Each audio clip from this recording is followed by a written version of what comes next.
बातम्या आरपार, विषय आरपार दाखवणार फक्त आमचं टुडे समाचार. नमस्कार, मी हुकमत मुलानी. तुम्हाला दररोज वेगळा विषय, वेगळी चर्चा, वेगळी मुलाखत, जे काय चाललंय ते वेगळ्या पद्धतीने दाखवण्याचा आम्ही प्रयत्न करतोय. आणि मी आज येडशीच्या अभयारण्यामध्ये आहे आणि इथं 9 फेब्रुवारीला वाघाला बेशुद्ध करण्याचं इंजेक्शन देण्यात आलं, मात्र ते फेल झालं.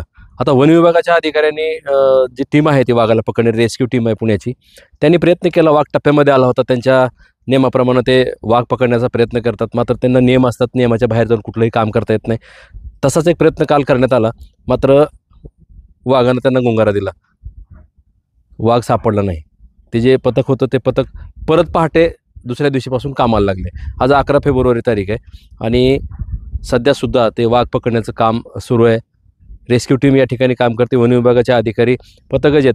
आता विषय मूळ असा होता की उस्मानाबाद, धाराशिव जिल्ह्यामध्ये बिबट्या आला. बिबट्यानं जनावरांवर हल्ले केले आणि शेतकऱ्यावर सुद्धा हल्ला केला आणि त्याला शोधण्यासाठी, बिबट्या शोधण्यासाठी कॅमेरा लावण्यात आली वन विभागामध्ये. आणि 14 डिसेंबरला त्या वाघाचा ठसा त्या कॅमेऱ्यामध्ये कैद झाला आणि ते शेलार मॅडम वनरक्षक जे आहेत या येडशीच्या फॉरेस्टमध्ये जे वनरक्षक आहेत त्यांना ते ठसा दिसला वाघाचा पंजा आणि त्याच्यावरून निष्पन्न झालं की ते वाघच आहे. त्यांनी कॅमेरा लावला आणि कॅमेऱ्यामध्ये सुद्धा वाघाचा व्हिडिओ कैद झाला. मी तुम्हाला दाखवलं. मात्र हा वाघ टिपेश्वर या ठिकाणाहून, यवतमाळ टिपेश्वर या ठिकाणाहून इथं लातूर, कळंब, सोलापूर मार्गे आपल्या इथं येडशीचं अभयारण्य जे आहे त्या अभयारण्यामध्ये वाघ गेल्या जवळपास 2 महिने झाला. तर 3 दिवस बाकी आहेत. 57 दिवस झालं वाघ या परिसरात फिरतोय. परिसरातून हे जे जंगल आहे या जंगलामध्ये, या आपल्या येडशीच्या जंगलाला लागून सोलापूर जिल्हा हद्द येते आणि त्या हद्दीमध्ये सुद्धा फॉरेस्ट आहे. वन विभागाचं हा एरिया आहे आणि त्या एरियामध्ये हा जो वाघ आहे हा वाघ फिरतोय जवळपास 2 महिने झालं.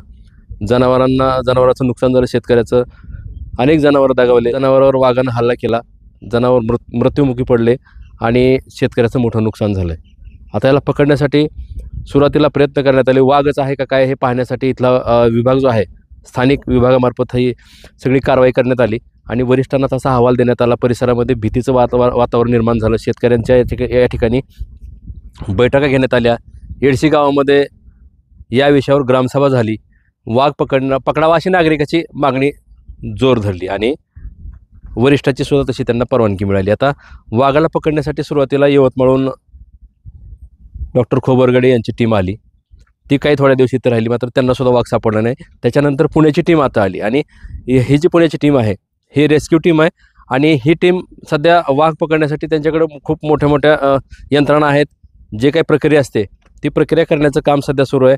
वाघाला पकडण्यासाठी नियमानं जसं पकडायला पाहिजे तशा पद्धतीत आला तरच वाघ पकडला जाऊ शकतो. जेणेकरून आता हा जो भाग आहे आपला डोंगर दरीचा भाग आहे आणि त्याच्या आतमध्ये जर वाघ दरीमध्ये जर जास्त खोल गेला तर तिथं पकडता येत नाही. त्यांना पकडलं तर ते वर बेशुद्धीचे इंजेक्शन दिले त्याला किंवा जी काय प्रक्रिया असते ती केली तर त्या वाघाला वर आणता येत नाही, त्यांच्या गाडीपर्यंत आणता येत नाही, ते अवघड होतं. त्याच्यामुळं सपाट भूभागावर जर वाघ आला तर त्या टीमला पकडण्यासाठी सोपं जाईल आणि तसा प्रयत्न त्यांचा सुरू आहे. मात्र वाघ त्यांना चकवा देतो आहे. 9 फेब्रुवारीला त्यांनी इथं वाघाला जवळपास आल्यानंतर प्रयत्न केला, बेशुद्धीचं इंजेक्शन मारण्याचा प्रयत्न केला, मात्र ते फेल झालं आणि वाघ त्याला सापडला नाही. मात्र तुम्ही घाबरण्याचं काय कारण नाही. वन विभाग हे काम करत आहे आणि तुम्हीसुद्धा सध्या अलर्ट राहण्याची गरज आहे. शेतामध्ये जात असाल तर तुम्ही सावधगिरीने जायचं, जेणेकरून आपल्यावर कधी कुठली वेळ येईल सांगता येत नाही. त्याच्यामुळे तुम्ही जाताना बॅटरी, काठी किंवा एखादा माणूस सोबत असेल तर त्याला घेऊन जायचे. आणि वन विभाग जे सतत काम करते मात्र त्यांना अजून वाघ सापडलेला नाही. विषय कोणतेही असो आम्ही तुम्हाला दाखवतोय. प्रयत्न केला पहिला वाघ पकडण्याचा, मात्र तो फसलेला आहे. आता नेमकं कधी वाघ पकडणार आहेत आणि वाघ पकडल्यानंतर नेमकं ते कुठं सोडणार आहेत, काय कशी प्रक्रिया असणार आहे, मी तुम्हाला त्यांचा पण एक व्हिडिओ जर आला आमच्याकडे ते पण दाखवणार आहे. मात्र सुरुवातीला काल एक घटना जी घडली किंवा वाघ पकडण्याचं त्यांची प्रक्रिया जी आहे 9 तारखेची, त्याबद्दल आम्ही अधिकाऱ्याशी फोन केला आणि संपर्क साधला.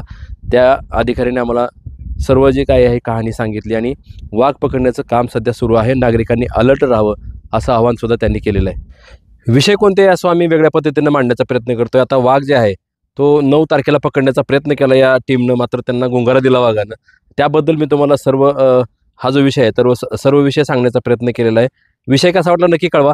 वेगळे विषय, वेगळ्या चर्चा असतील तर खाली माझा स्क्रीनवर दिलेला नंबर आहे आणि त्या नंबरला तुम्ही थेट संपर्क करू शकता. आणि हां, उस्मानाबाद धाराशिव जिल्ह्यातलं आमचं 1 नंबरचं चॅनल आहे. या चॅनलची वर 3 कोटी 50 लाख व्ह्यूअर्स आहेत, 3.5 कोटी व्ह्यूअर्स आहेत. आता सबस्क्राईब करा, म्हणजे तुम्हाला दररोज एक वेगळा विषय, वेगळी चर्चा, वेगळी मुलाखत बघायला मिळेल. मी हुकमत मुलानी, येडशीचं अभयारण्य, जिल्हा उस्मानाबाद, धाराशिव.